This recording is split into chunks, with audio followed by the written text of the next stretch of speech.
Hello students, बच्चों, आज जो हमें वर्कशीट दी गई है उस वर्कशीट में हमें एक पोएम दी गई है। जो पोएम आप ही की टेक्स्ट बुक फर्स्ट फ्लाइट से ली गई है। पोएम का नाम है डस्ट ऑफ स्नो और ये पोएम लिखी है बच्चों रॉबर्ट फ्रॉस्ट ने। ये वही पोएट है जिन्होंने फायर एंड आइस लिखी थी जो हमने लास्ट वीक डिस्कस की थी। बेटा, फायर एंड आइस पढ़ने के बाद हमें ये समझ आया था कि ये पोएट रॉबर्ट फ्रॉस्ट जो हैं ये सिंबोलिज्म में बिलीव करते हैं और बड़ी ही प्यारे और सुंदर तरीके से ये नेचर के एलिमेंट्स को लेकर, यानी हमारी प्रकृति से ही एलिमेंट्स को उठाकर हमें हमारे जीवन में, हमारी लाइफ में आने वाले जो इम्पोर्टेंट लेसन्स हैं जो हमें पता होने चाहिए वो समझा देते हैं। बहुत ही इजी लैंग्वेज में नेचर से इंस्पायर्ड रहते हैं और सिंबोलिज्म में बिलीव करते हैं।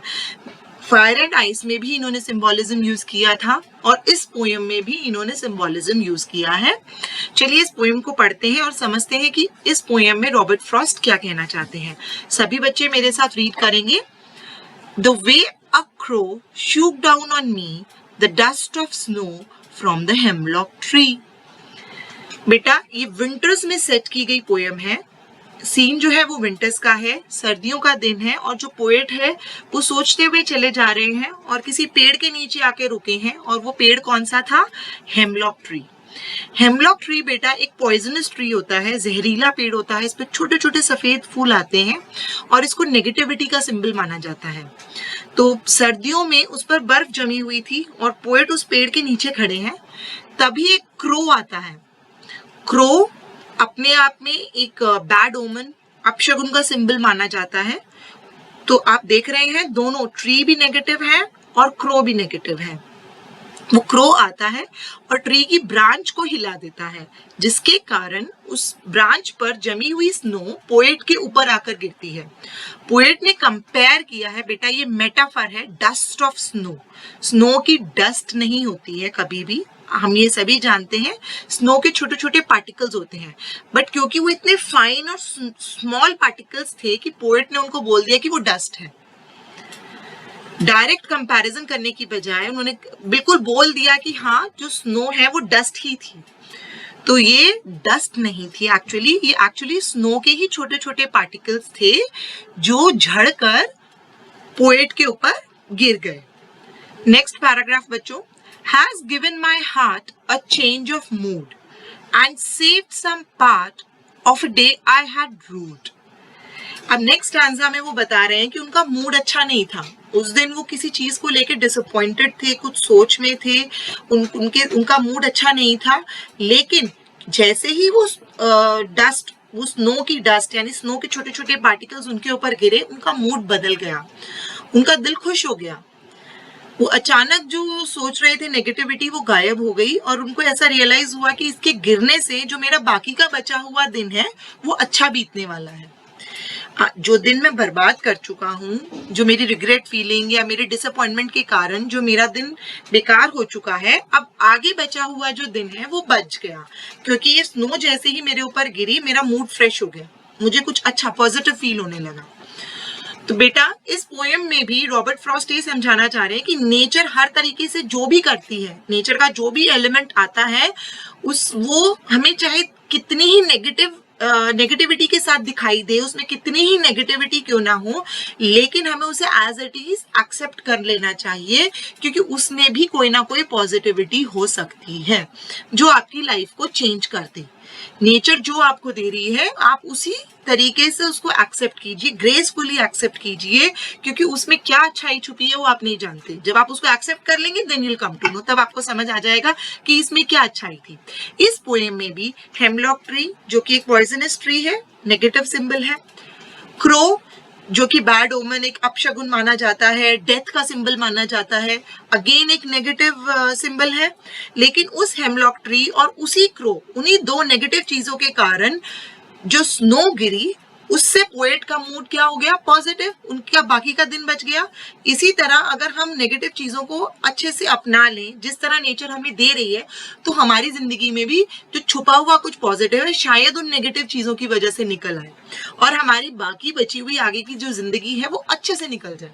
हम जो पीछे कर चुके, जिसकी वजह से हम अपनी लाइफ में नेगेटिविटी चलती आ रही थी, हो सकता है हम वो भूल जाएं और आगे हमारी जो लाइफ है वो पॉजिटिव नोट पर स्टार्ट हो सके। तो बेटा ये पोएम थी डस्ट ऑफ स्नो। अब इससे रिलेटेड आपको कुछ क्वेश्चंस दिए गए हैं और अब हम उन्हें रीड करेंगे। उससे पहले ये दो न्यू वर्ड्स हैं, इनको अच्छे से समझ लीजिए। हेमलॉक ट्री, ये एक पॉइजनस ट्री होता है जिसपे छोटे छोटे व्हाइट फ्लावर्स आते हैं। A poisonous tree with small white flowers. Rued, held in regret. Rued यानी हेल्ड इन रिग्रेट, आपने अपने अंदर कुछ डिसअपॉइंटमेंट, कुछ नेगेटिविटी रोकी हुई है, जो गलत फीलिंग है आपके अंदर। नेक्स्ट है from the list given below tick what makes you happy. ये आप बच्चे खुद ही करेंगे, मैं एक बार रीड कर देती हूँ। ये बहुत सारे नेचुरल इंसिडेंट्स हैं, यानी प्रकृति से रिलेटेड इंसिडेंट्स हैं जो हमारी लाइफ में होते रहते हैं, हम देखते रहते हैं और जिनकी वजह से हमें कई बार बहुत अच्छा भी महसूस होता है। तो इनमें से कुछ इंसिडेंट्स आपको बहुत ज्यादा खुश कर देते होंगे, तो आपको उन पर टिक लगाना है। Looking at the rising sun, उगते हुए सूर्य को देखकर कुछ लोगों को बहुत खुशी होती है। A new leaf on a plant, ये मुझे बहुत सेटिस्फाइंग लगता है और बहुत अच्छा लगता है जब किसी पौधे में नई कच्ची कच्ची पत्तियां निकलती है ना, वो बहुत अच्छा लगता है। A flower bud on a plant, फूल की कलियां आ जाती है पौधे पर, तब भी बहुत अच्छा लगता है। The sound of birds in the morning, सुबह सुबह चिड़ियों की चहचहाने की आवाज भी बहुत अच्छी लगती है। अ क्लाउडी स्काई, बादलों से भरा हुआ आसमान, जो आजकल वेदर चल रहा है ये बड़ा कॉमन हो गया है और जैसे ही बादल आते हैं और धूप चली जाती है हमारा दिल अंदर से खुश हो जाता है। Rain on a hot day, गर्म दिन पे बारिश हो जाना। बर्ड्स इन अ वाटर बाथ, जो जहाँ पानी भरा होता है वहां पर बर्ड्स नहाती हैं, तो उनको देखकर बड़ा अच्छा लगता है। अ डांसिंग पिकॉक, नाचता हुआ मोर। अ स्टार स्टार्टेड स्काई, सितारों से भरा हुआ आसमान। अ लाफिंग फेस, एक हंसता हुआ चेहरा। ये चीजें, such things makes us happy instantly and our mood improves making us joyful। इन चीजों से हमारा मूड एकदम से चेंज हो जाता है और हम joyful महसूस करने लगते हैं। The poet had a similar experience one day. He was feeling low when a crow on a hemlock tree shook down some snowflakes on him. This gave him a lot of joy and he forgot his worries। ये ऐसा ही experience हमारे poet को भी हुआ। अभी हमने poem में पढ़ा कि किस तरह जब क्रो और हेमलॉक ट्री ने हिलाकर स्नोफ्लेक्स उनके ऊपर डाल दी और उससे उनको खुशी मिली और उन जो सारी चिंताएं थी उनकी वो भूल गए। This instant happiness saved the rest of his day and it passed with cheer।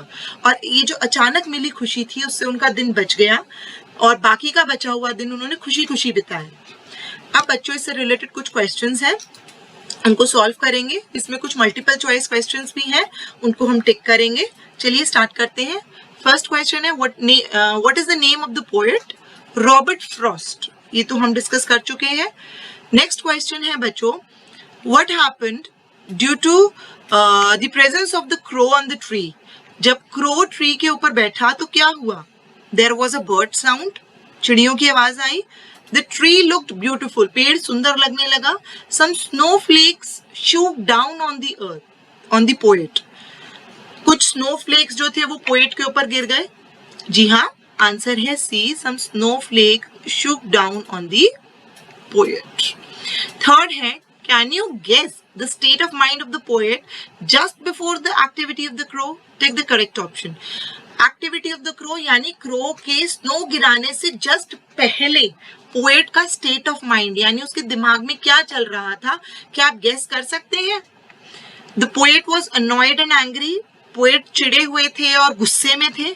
He was happy, वो खुश थे। या he was in a state of despair, वो कुछ दुखी या उलझन वाले स्टेट में थे। I guess he was in a state of despair.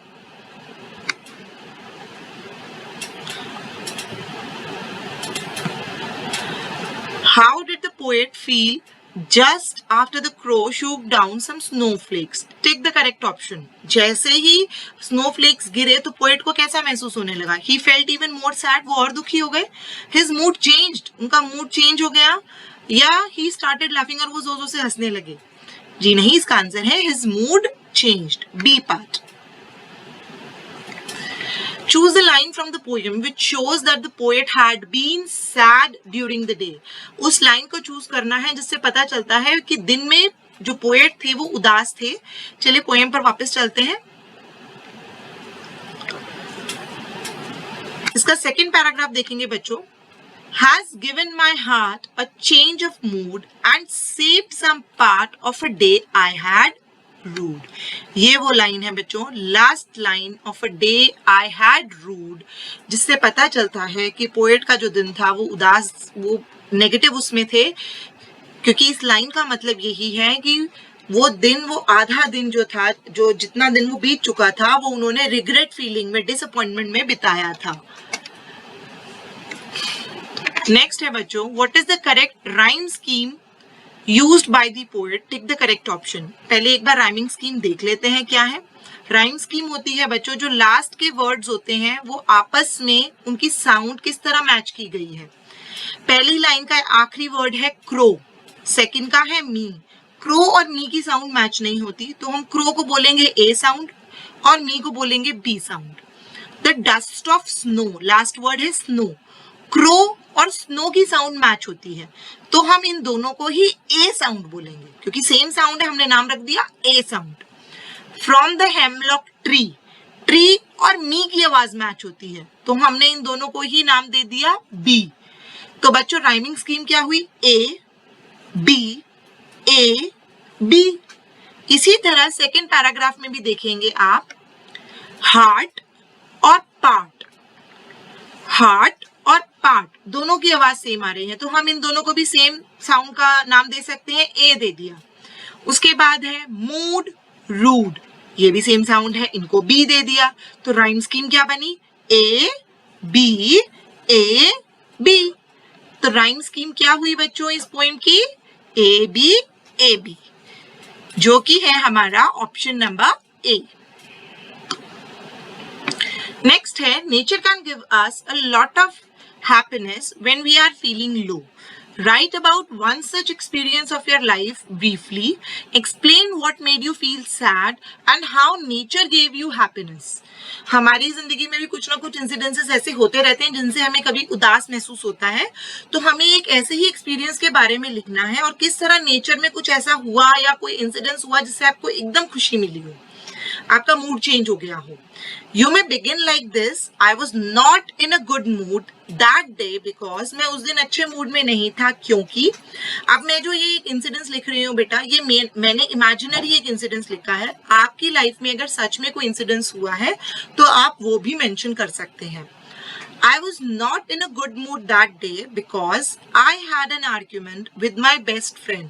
It was a hot day. उस दिन गर्म दिन था। I was sitting alone in my room feeling sad. मैं अपने कमरे में अकेली बैठी थी, उदास थी। When suddenly the weather changed and it started raining. और अचानक मौसम बदल गया और बारिश होने लगी। The sound of rain and cool breeze, जो बारिश की आवाज है और जो ठंडी हवा आने लगी, it changed my mood and I started feeling better. उससे मेरा मूड चेंज हो गया और मुझे बेटर फील होने लगा। अब सभी बच्चे अपनी वर्कशीट्स को कंप्लीट करेंगे और अपनी टीचर्स को सेंड करेंगे।